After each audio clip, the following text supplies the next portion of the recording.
Assalamualaikum warahmatullahi wabarakatuh. Halo teman-teman, selamat datang di podcast Halo Reres. Kenalin, saya Resti Septia dan ini adalah podcast pertama saya loh. Di podcast pertama ini saya akan membahas mengenai self-injury. Ada yang pernah dengar tentang self-harming atau self-injury? Yuk kita pahami dulu pengertiannya.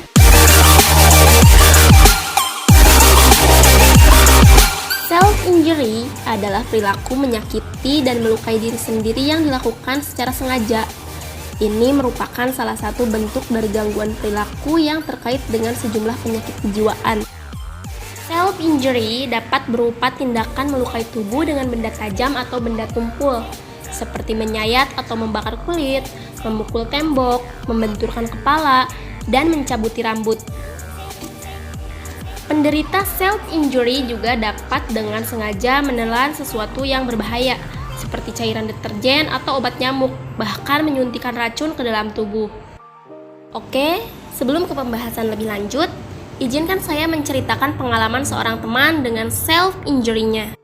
Teman saya bercerita bahwa hari itu dia baru saja melukai dirinya dengan membenturkan kepalanya ke tembok. Hal itu sering ia lakukan ketika dia terlalu menumpukan permasalahan hidupnya. Ya, dia termasuk orang yang sulit menceritakan keluh kesahnya, tidak bisa mengungkapkan keresahannya. Sehingga saat masalahnya menumpuk, ia akan melukai dirinya sendiri dengan membenturkan kepalanya ke tembok secara berulang-ulang kali, hingga mengakibatkan hidungnya keluar darah. Sebagai seorang teman yang mencintai dan menyayanginya, aku memberi saran agar dia pergi ke psikolog. Setelah dia melakukan pertimbangan, akhirnya dia menemukan seorang psikolog. Ia menceritakan hasil dari pertemuannya dengan psikolog bahwa apa yang dia alami ini adalah pengaruh dari masa kecilnya yang kurang baik. Ia diminta untuk berdamai dengan masa lalunya, dan dalam proses terapi ia menceritakan bahwa dalam prosesnya ia diberi stimulus oleh psikologinya untuk tidak melukai diri sendiri. Ia diminta untuk berbincang kepada dirinya yang sering ia lukai. Untuk lebih jelas, simak penjelasannya yuk. Kita kenali ciri-ciri dari pelaku self-injury itu. Jadi, orang yang memiliki tendensi untuk menyakiti diri sendiri seringkali tidak menunjukkan gejala yang khas. Perilaku self-injury tersebut biasanya dilakukan pada saat mereka sedang sendirian dan tidak di tempat umum. Namun, kita bisa kenali beberapa ciri yang menandakan seseorang memiliki kecenderungan untuk menyakiti diri sendiri. Di antaranya, memiliki sejumlah luka di tubuhnya seperti luka sayat di pergelangan tangan, luka bakar di paha, di lengan, dan di badan, atau memar di kuku jarinya.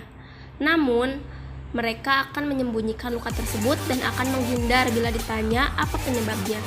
Kemudian, memperlihatkan gejala depresi seperti suasana hati yang buruk, sering merasa sedih, menangis, dan tidak memiliki motivasi dalam hidup. Kemudian, sulit bersosialisasi, baik di lingkungan rumah, sekolah, maupun tempat kerja. Mereka lebih suka menyendiri dan enggan berbicara dengan orang lain. Kemudian, cenderung tidak percaya diri atau menyalahkan diri sendiri atas masalah apapun yang terjadi. Dan sering mengenakan pakaian yang menutupi seluruh tubuh untuk menyembunyikan luka. Perilaku mencederai diri sendiri beresiko menimbulkan luka fisik yang fatal serta meningkatkan resiko bunuh diri.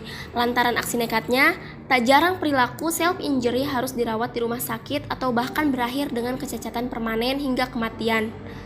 Untuk penanganan self-injury itu sendiri, pelaku self-injury perlu mendapatkan perawatan khusus dari ahli kejiwaan, baik psikolog maupun psikiater.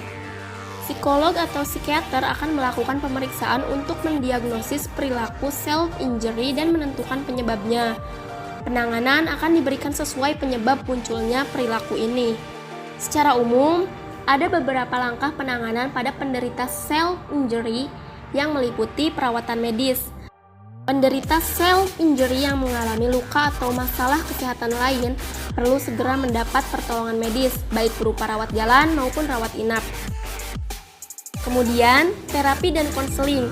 Terapi dan konseling dengan psikiater atau psikolog bertujuan untuk mencari tahu penyebab tindakan self-injury, sekaligus menemukan cara terbaik untuk mencegah pasien melakukan tindakan ini lagi. Jenis terapi yang bisa dilakukan antara lain psikoterapi, terapi perilaku kognitif, terapi kelompok, dan terapi keluarga. Selain menjalani terapi dan pengobatan tersebut, orang yang memiliki tendensi untuk menyakiti diri sendiri juga disarankan untuk tidak menyendiri. Carilah dukungan sosial dan psikologis dari teman, keluarga, atau kerabat terdekat. Dan menyingkirkan benda-benda tajam, zat kimia, atau obat-obatan yang bisa digunakan untuk melukai diri sendiri. Juga bergabung dengan kegiatan-kegiatan positif, misalnya klub, olahraga, atau fotografi. Mendalami hobi seperti bermain musik atau melukis guna membantu mengekspresikan emosi dengan cara yang positif, menghindari konsumsi minuman keras dan juga narkoba, mengalihkan perhatian ketika ada keinginan untuk menyakiti diri sendiri, rutin berolahraga, mencukupi waktu tidur dan istirahat, serta mengkonsumsi makanan yang bergizi seimbang. Menyakiti diri sendiri atau self-injury adalah salah satu bentuk gangguan perilaku yang perlu mendapatkan perhatian khusus. Perilaku seperti self-injury ini membutuhkan penanganan dari psikolog atau psikiater, terlebih jika kondisi ini berhubungan dengan gangguan mental tertentu. Oke teman-teman, penjelasan mengenai self-injury ini dicukupkan sekian. Kurang dan lebihnya mohon dimaafkan. Wassalamualaikum warahmatullahi wabarakatuh. Semoga bermanfaat. Terima kasih.